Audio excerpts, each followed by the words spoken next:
and Lipton Soup presents Inner Sanctum Mystery.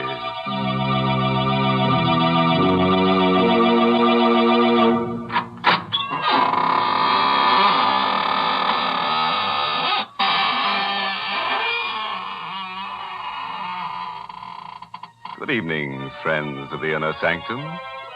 This is your host, welcoming you in through the squeaking door. Come in, see my latest collection of corpses. I've dug up some very interesting pieces, but of course I had to pay a stiff price. This petrified man, for instance, he's over 100 years old. They found him in a forest. That's right, aged in the woods. My goodness, do you expect folks to believe nonsense like that? Oh, but it's true, Mary. Look over here at this artist model. The last time she posed for a sketch, she was drawn and quartered. The artist wanted to paint her with her head in her hands, but he didn't have the nerve to axe her. So he sawed her in half. What an imagination you have. You don't believe me. All right. I'm not going to show you my corpse collection anymore. This is the last time. Well, I don't believe that either. But talking of last times, folks, this is the last time on Inner Sanctum that the Lipton people are offering to send the ladies that special sterling silver medallion. Yes, ladies, this is your last chance to own a really lovely piece of jewelry without spending a lot of money for it. Now, let me describe the medallion to you. It's made of solid sterling silver. It's about 1 inch in diameter. Yes, and it's decorated with the Chinese symbol for good luck. You can wear the medallion as a necklace or a choker. You see, it's hung on a narrow black rayon satin ribbon. Or if you wish, you can simply add it to your charm bracelet. And here's how you get this handsome medallion. Listen, just send 25 cents and the box top from a package of Lipton's, the tea with the brisk flavor, to Lipton Tea, Box 92. That's Box 92, New York City. All right, friends. Better write that address down on a dry piece of paper. Why do I say dry? Because everything will be wet by the time we're through here. Wet with gore. Tonight's story is called Dead Man's Debt. It's an original radio play by Robert Newman. And our star tonight is Joseph Julian, who plays the role of Danny. The corner cell in the courthouse jail. Stone walls, stone floor, and a hard cot. Lying on the cot, huddled under the blanket, is Danny Gorman. His eyes are closed and his breathing is regular. But even he is not sure whether he's asleep or awake. For he's listening to a voice he's heard quite often during the past few weeks. And a voice he shouldn't be able to hear. A voice of a dead man. Are you sleeping, Danny? Don't. It's a waste of time. A real waste.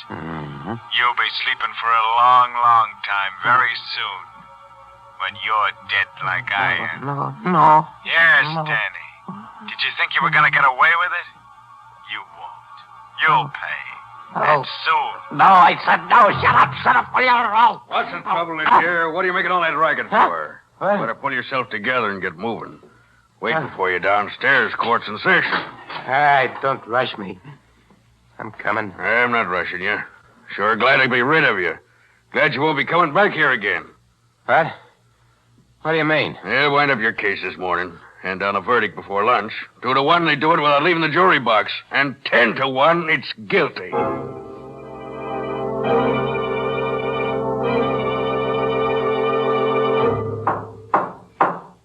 Gentlemen of the jury, have you reached a verdict? We have? Prisoner will rise and face the jury. Go on, Danny. Stand up. What is your verdict? Not guilty. Right. You mean? What a riot. I should have taken him up on it.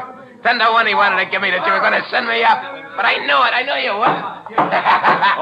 Order, Mr. Russell. Will you quiet your client? I apologize, Your Honor, but as you can imagine, he's been under considerable strain. Take it easy, Danny. Danny. Oh, Danny. Oh, Gail, hiya, baby. I knew it too, Danny. I knew they'd let you go. They had to.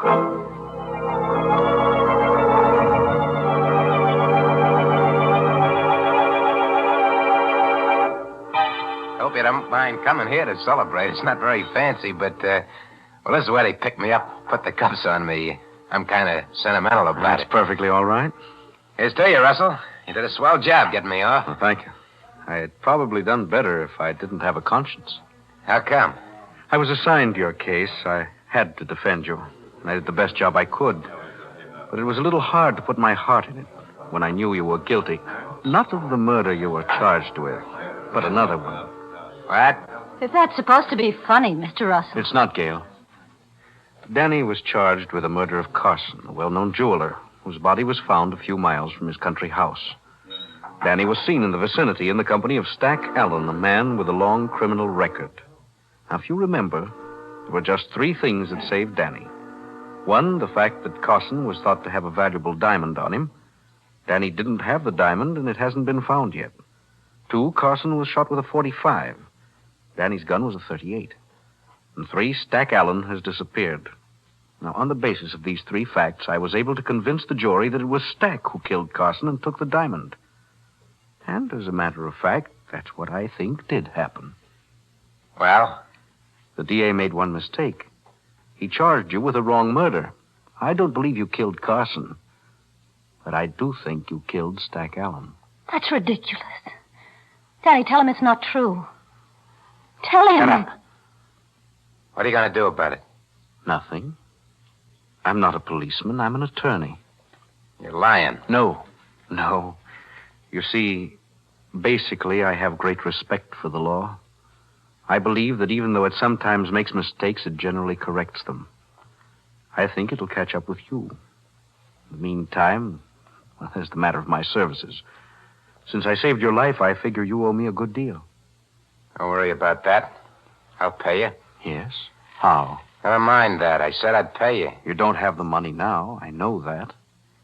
If you wanted me to, I could probably help you. I don't want any help from you or anyone else. I said I'd pay you, and I will. Come on, Gail. Let's get out of here. Are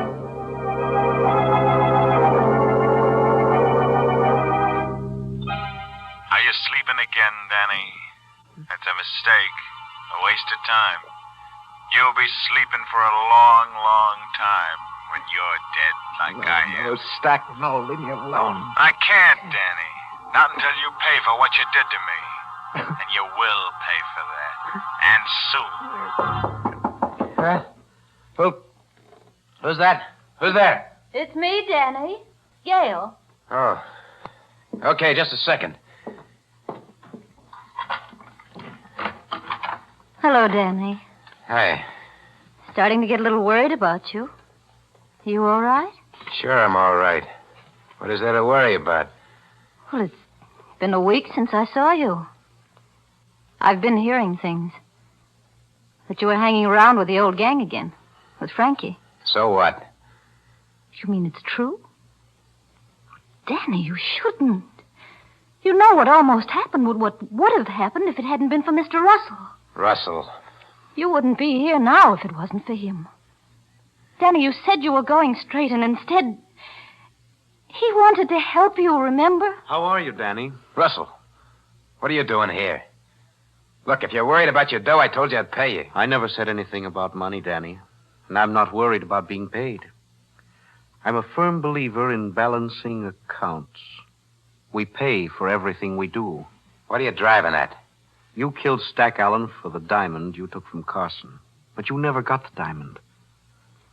Suppose I help you find it. What? How do you know where it is? I don't know. I'm only guessing. But if you show me where you buried Stack's body, I think maybe we can find it together. You're just trying to trap me. Tag me with Stack's murder. I told you I was an attorney, not a policeman.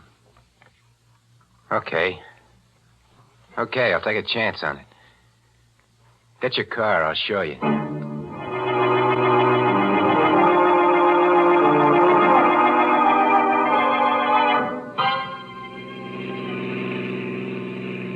Go easy now.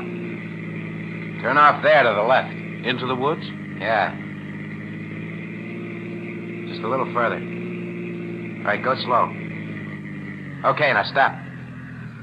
I think you'd better stay here, Gail. It's not going to be very pleasant. No, it's all right. I'll come. Just as you like. Now, tell me again just how it happened, Danny. Well, we drove down here after we knocked Carson off to decide just what we're going to do. I had a feeling Stack was going to plug me so he wouldn't have to split with me, and I decided to beat him to it. He went over there. He sat down on that log, and he was playing with his ear the way he used to, pulling on it. I let him have it. I searched him, but I couldn't find the diamond. What did you do with the body? I dug a deep hole right there. I dumped him in it, and I piled wood on it, and then built a fire. And after it burned down, I covered it up. Okay. Let's get the shovels out of the car and start digging.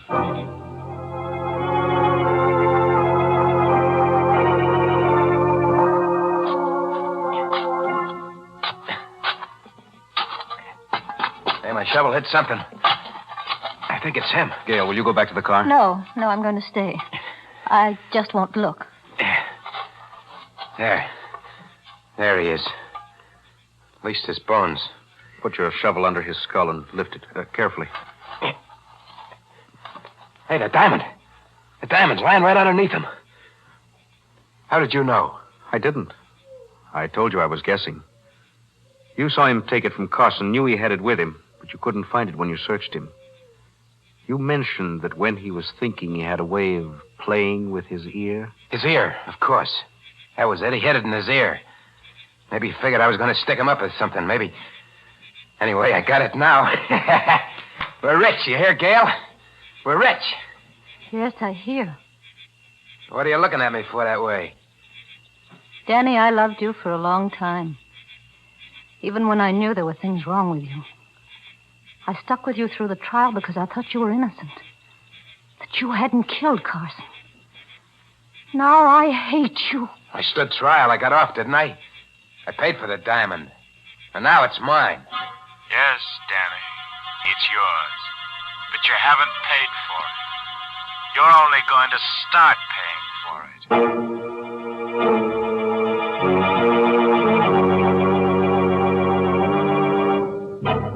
There's our friend, Mr. Bones, again. You know, I don't mind his talking from the grave, but I wish he'd stop heckling Danny and not sound so much like a bill collector. After all, he didn't do so badly.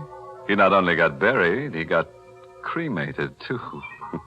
Yes, he paid the penalty for his crime. Yeah, but what right has he got to be so moral after he's dead? And so vain, too, wearing a diamond in his ear. Next thing you know, we'll see a skeleton walking around wearing a Lipton sterling silver medallion. That will never happen, I assure you. Is that so? Well, let me tell you about a skeleton who could fly. Now, stop. That's enough. You let me tell you about a real flyer, an American pilot, whose life was saved by the original of that sterling silver medallion that the Lipton people are offering to the ladies. Now, listen, folks, because this is a true story. It seems that a year or so ago, an American flyer had to bail out over enemy territory. Fortunately, he was rescued by Chinese guerrillas, and they gave him a medallion with Chinese letters on it. They said that this medallion would bring him safely through the lines. Well, he did get through, and only then did he learn that the letters meant good luck in Chinese. Now, there's a story to tell your friends when they're admiring your sterling silver medallion on its narrow black rayon satin ribbon. And to get this Chinese good luck charm, just like the one the flyer carried, all you have to do is send 25 cents and the box top from a package of Lipton's, the tea with the brisk flavor, to Lipton Tea, Box 92. That's Box 92, New York City. And now, friends, back to the story of Danny Gorman, who was tried for the wrong murder and who's found, so far at least, that crime does pay, and very nicely, too.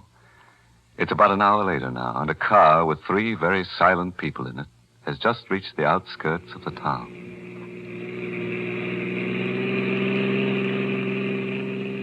What's the matter with you two, anyway? What are you sitting there like a pair of mummies for? Why don't you say something? I said everything I had to there in the woods, Danny. I've got nothing to say. No, nothing at all. I'm trying to pull a lily act now, Russell. Don't forget, you're in this as deep as... Hey, wait a minute. Stop right here. Yeah, that's right. In front of that hock shop. Where are you going? Inside to see a friend. Might just as well get the dough to pay you off right now. And I won't have to listen to any more of your double talk. Hello, Finney. Well, Danny. Haven't seen you in a long time. And I didn't think I'd ever be seeing you again. How come?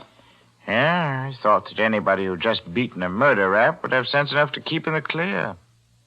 Not get mixed up with anything hard. Or is this a social visit? Not exactly. Take a look at this. It's a very nice diamond. Very nice indeed. What's it worth? Well, you really want to know what it's worth? You want to know what I'll give you for it? What's the difference? A great deal. It's worth, let me take another look at it. Yes, it's worth $10,000, maybe $12,000. I'll give you $2,000 for it. What? Why, you old... What's the idea? It's very simple, Danny. You were tried for Carson's murder, and you got off because you had a good lawyer and because there wasn't enough evidence. But if you were tried again, right now, you wouldn't do so well. Because this is the very best kind of evidence right here. You see, I happen to know that this is Carson's diamond. Yeah? Yes, Danny. That means that you wouldn't dare take it to anybody else. It wouldn't be wise for you even to take it out of this shop. And that's why it's very generous of me to offer you $1,500 for it. $1,500? But you just said... Okay, Finney. Take the diamond, give me the dough. That's very sensible of you, Danny. Come back tomorrow about the same time. Nothing doing. I'm taking a powder out of town. I want the dough right now. All right, Danny. Wait out there, and I'll get it for you.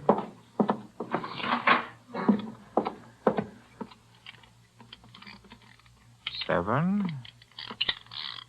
21, 4, and there we are. Let's see. Oh.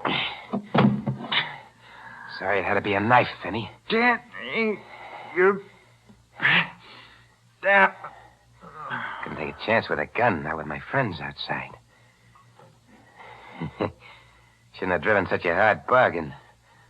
Because now I'm not only going to take the diamond back, I'm going to take every cent you got in the safe. After all, it won't do you any good anymore.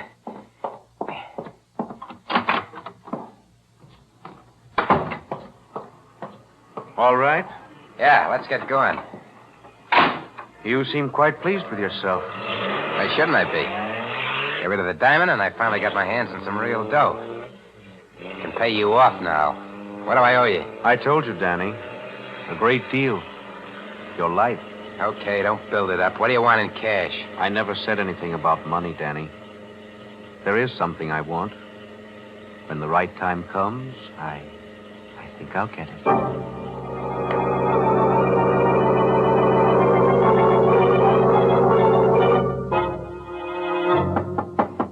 Yeah? Who is it? Me, Danny. Frankie. Oh, just a second. Hiya, Frankie. Fine. A little worried about how you were. Me? How come? That little job last night. Said you wanted to get in on it, and you never showed up. Thought maybe you were sick or something. Oh, that, No. It was just that, well, I changed my mind. Yeah? Yeah, I kind of thought it over. I decided, I better stay in the clear. Go straight from now on. That's smart, Danny. Real smart. Yeah, I think so. How'd it go? Smooth as silk. We ended up with stuff worth, 3 or 4 G's anyway. Yeah, swell. Yeah. It's only after it was all over that we ran into something kind of funny. What was that? Well, the stuff was kind of hot, and we thought we ought to unload right away, so we went down to Finney's. You know, the fence. Yeah. We got there, it didn't seem like there was anyone around. I took a gander in the back room, and you won't believe this, but the safe was open. Cleaned out. There was Finney, dead. What? Well, you have any idea who did it? I don't know. He'd been knifed. Whoever got him left in such a hurry they forgot to take the knife with them. I got it right here. Let's see it. No, don't touch it, Danny. You might get your fingerprints on it, and that'd be bad. I said don't touch it. I'll try any monkey tricks or I'll blast you for keeps. So you were going straight, eh? You mealy-mouthed double-crosser. Where's the diamond? What are you talking about? Don't give me that. You think I know your knife when I see it? There's only one reason you'd go to see Fenty. To cash in on that diamond you and Stack took from Carson. Well, I want it. Okay. Okay, Frankie, you can have it. I've been having nothing but tough luck ever since I first laid eyes on it. It's over there in my bureau, hidden under my socks. I'll get it for you. You're starting to show some sense. Yeah, I think so. More sense than to let you leave here knowing what you know. Now, get my friend the lawyer down here. Everything will be hunky-dory.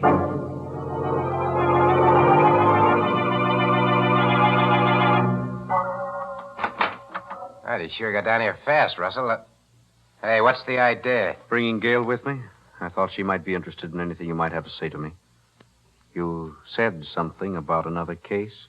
Yeah. Look over there, in the corner. Oh. Frankie. Frankie Ring. And he's dead. You killed him? Yeah. It was self-defense. So he came down here to get me to go out on a job with him. I told him I wouldn't, that I was going straight, and he pulled a gun. There it is in his hand. See? I got my own rod from the bureau, and, well, that was that. Sound okay? Fine. You know, it ain't going to be easy, I know. Me coming up for a second murder rap. But you can get me off. I got plenty of dough this time. I can really pay. The thing is, what do we do first? We don't do anything, Danny. There are a lot of things you can do. But my suggestion is that you call the police. Give yourself up. What? You mean you're not going to take this case? No, Danny. Why not? You fronted for me the last time. Yes, Danny, and I told you why. I was assigned the case, couldn't turn it down. Besides, you were being tried for the wrong murder. But this time it won't be the wrong murder. It'll be the right one. This is the one I said was finally going to catch up with you. I see. Is your car downstairs by any chance? Yes, why? I'm starting to feel a little restless. Let's go places. Go ahead, march. Danny, what are you going to do? Are you kidding? You know about Stack and about Freddie. Somehow I don't think I'd sleep so good knowing that you knew. Besides that, there's one more you don't know about, Finney. I got him yesterday while you were waiting in the car. After your first three, they started to come easy, even dames. We're going to take a little ride together. But I got a feeling we're not all of us coming back.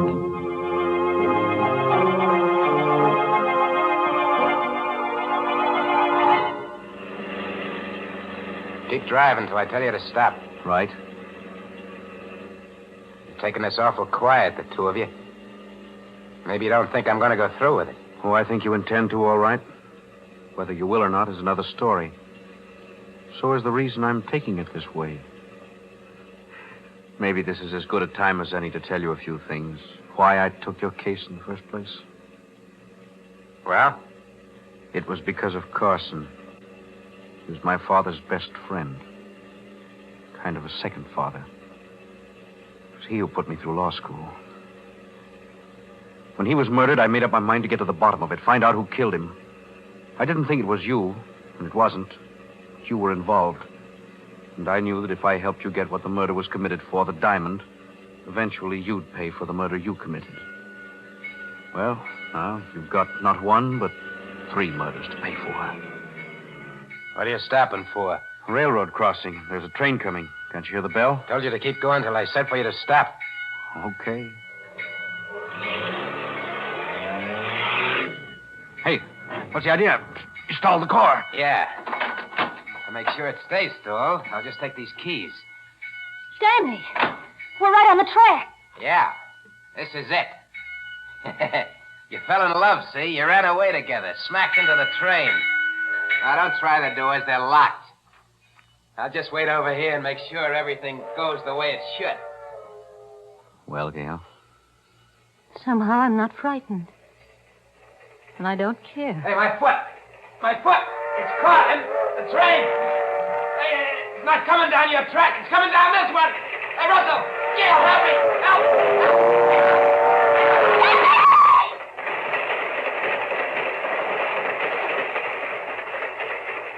Danny.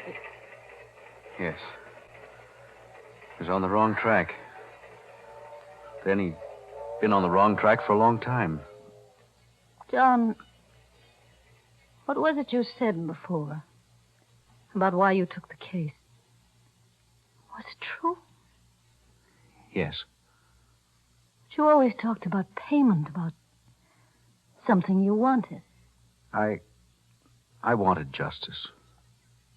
And I also wanted something else. Someone Danny had at first and then lost. Someone he didn't deserve. John. Yes, Jester. That's right. You.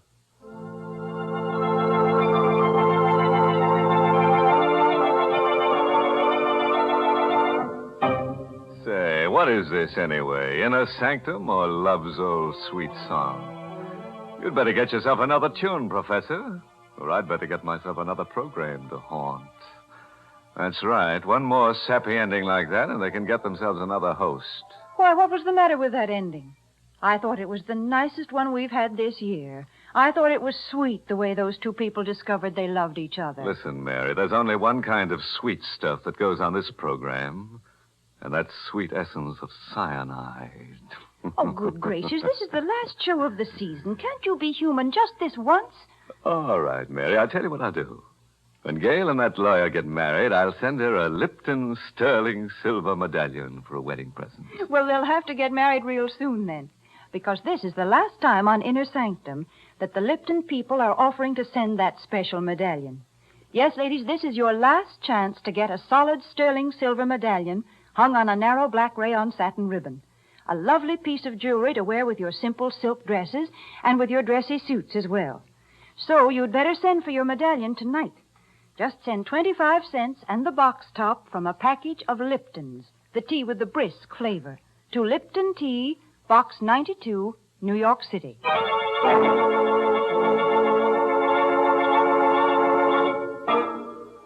And now, a word of advice, friends. Don't let tonight's story, all this business about dead men's debts, prey on your mind too much. If you should wake up at about 2 in the morning and hear strange footsteps coming up the stairs toward your room, don't worry. It won't be a homicidal maniac. It will probably be the ghost of a bill collector coming to collect IOU. By the way, this month's Inner Sanctum Mystery novel is Lay That Pistol Down by Richard Powell. Well, now it's time to close up shop until the end of August. Much too hot to go around murdering people. And down at the morgue, everybody's planning to stay on ice for the summer. So we'll be back to haunt you on Tuesday, August 28th, with more Inner Sanctum stories directed by Himan Brown. Better have that date tattooed on your chest. Tuesday, August 28th. Until then, remember to serve Lipton, the tea with a brisk flavor, iced as your summertime beverage. And be sure to serve Lipton's noodle soup as the one hot dish with a cold meal. And now it's time to close the squeaking door. So, good night. Pleasant dreams.